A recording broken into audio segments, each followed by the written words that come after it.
중국은 한국 대통령의 방문을 소중히 여기며 환영합니다. 일본에 대항하려고 중국은 한국을 끌어들이고 있습니다. 세계 뉴스 속의 감동을 전해드리는 감동 특파원입니다. 지난 에이펙 정상회담에서 샤오미 농담으로 멋진 브로맨스를 보여주었던 이재명 대통령과 시진핑 주석, 이 두 사람의 만남을 또다시 볼 수 있게 되었습니다. 2026년 1월 4일 이재명 대통령이 중국의 국빈으로 방문하게 되는데요. 취임 후 첫 방중, 우리나라로서는 9년 만의 국빈 방문이죠.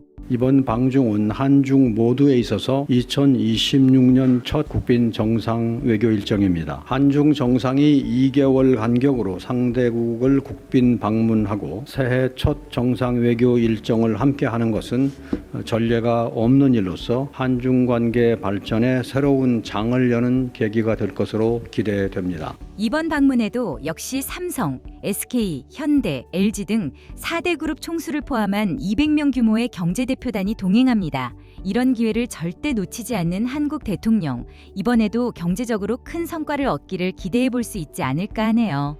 한편 이 소식을 두고 새해 첫날인 1월 1일 중국의 관영 매체인 CGTN은 아침 8시에 중국은 한국 대통령의 방문을 소중히 여기며 환영합니다라는 기사가 올라왔습니다.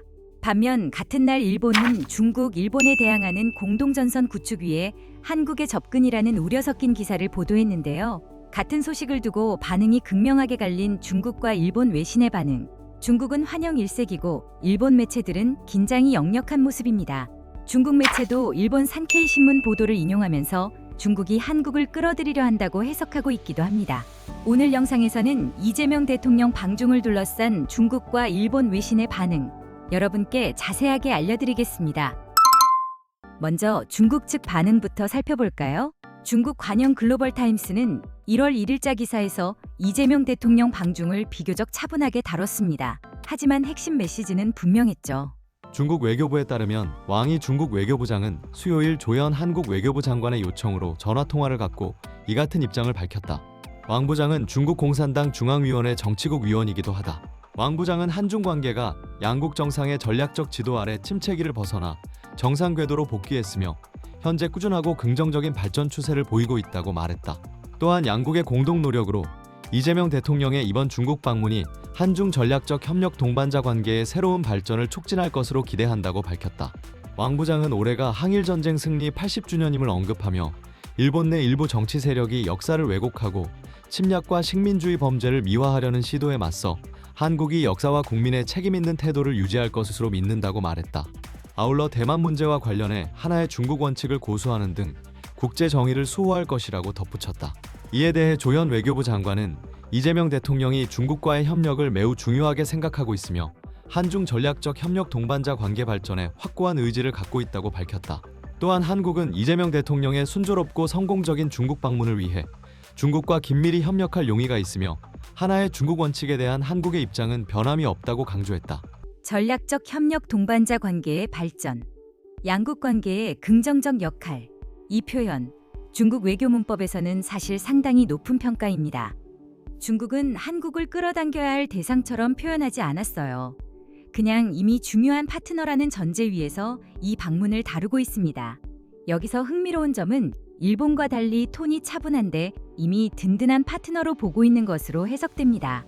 그런데 들여다보면 중국에는 전략적 의도가 깔려 있는 것으로 보입니다. 중국은 지난 11월 다카이치 대만 유사시 발언 이후 연일 일본을 향해 강도 높은 비판을 쏟아내고 있죠.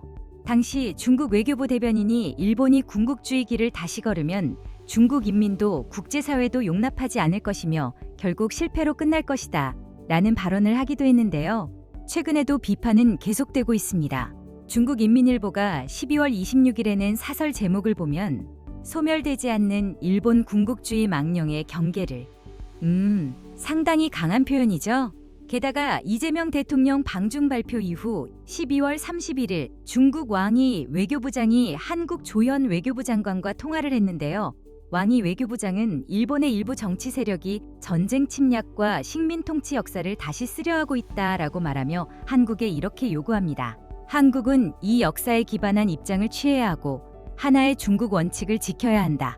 완전 직구죠. 한국한테 우리 편 들어달라는 압박입니다. 그리고 조연 장관의 답변은 해당 원칙을 존중한다고 답하는데요. 방중전 중국에게 우리는 당신 편이라고 답해준 거로 해석될 수 있는 거죠. 이 전화 통화 내용이 일본에는 어떻게 들렸을까요? 일본은 화들짝 놀란 기색입니다. 1월 1일 이른 아침부터 올라온 이 기사에 놀랐는지 일본 니폰닷컴에 바로 이런 제목의 기사가 올라옵니다. 중국, 일본에 대항하는 공동전선 구축 위에 한국의 접근. 제목부터 긴장감이 느껴지죠? 그런데 일본 산케이 신문의 표현은 더 구체적이었습니다. 산케이 신문이 12월 30일 쓴 기사를 보면 이재명 정부의 목표는 윤석열 정부 시기 악화된 한중 관계를 신속히 개선하는 것이다. 여기까진 팩트죠. 그런데 다음 문장이 핵심입니다. 중국은 한국을 끌어들여 일본 총리 다카이치의 군국주의 정책에 공동 반대하려는 의도가 있는 것으로 보인다. 끌어들인다. 이 표현 상당히 자극적이죠. 일본 언론이 이런 단어를 직접 쓴다는 건 한국을 빼앗길 수 있다고 심각하게 우려한 것으로 보입니다. 실제로 상황을 보면 일본이 긴장할 만도 합니다. 이재명 대통령은 지난 12월 3일 기자회견에서 이렇게 말했습니다. 한국은 일중 대립에서 어느 한쪽 편에 서지 않겠다. 중립선언이죠. 일본 입장에서는 이게 더 불안한 겁니다. 한미일 삼각체제로 중국 견제하려고 했는데 한국이 중립이라고 선을 그으니까요. 일본 경제신문도 이 발언을 긴급 보도하면서 우려를 표했습니다. 게다가 앞서 말씀드린 12월 31일 왕이 외교부장과 조현 외교부 장관 전화통화에서 조현 장관이 하나의 중국 원칙 존중이라고 답한 것까지 알려지면서 일본의 불안감은 더 커진 것으로 보입니다. 일본 언론들이 지금 한국의 모든 움직임을 예의주시하고 있습니다. 여기서 한번 정리를 해볼까요? 중국은 차분하게 환영했습니다. 하지만 배경을 보니 일본 견제용 카드로 한국을 활용하려는 의도가 깔려 있어 보이죠. 일본은 긴장했습니다. 산케이 신문이 중국이 한국을 끌어들인다는 표현까지 쓸 정도로요. 이 대조가 의미하는 건 명확합니다. 중국은 한국을 이미 중요한 파트너로 보고 있고 일본은 한국을 놓치면 안 되는 변수로 바라보고 있다는 겁니다. 외교에서 가장 강한 위치가 뭘까요? 한쪽이 환영하고 다른 쪽이 긴장하는 상황. 모두가 계산기를 두드리게 만드는 나라. 바로 지금 한국이 그 위치에 서 있는 겁니다. 새해 첫날 중국은 환영했고 일본은 우려했습니다. 이재명 대통령의 1월 4일 방중 단순한 외교 일정이 아닙니다. 동북아 판도에서 한국의 위치가 달라졌다는 신호입니다. 중국도 계산하고 일본도 긴장하는 상황. 이 장면 자체가 메시지 아닐까요? 오늘 영상 좋으셨다면 구독과 좋아요 부탁드립니다. 지금까지 감동 특파원이었습니다. 감사합니다.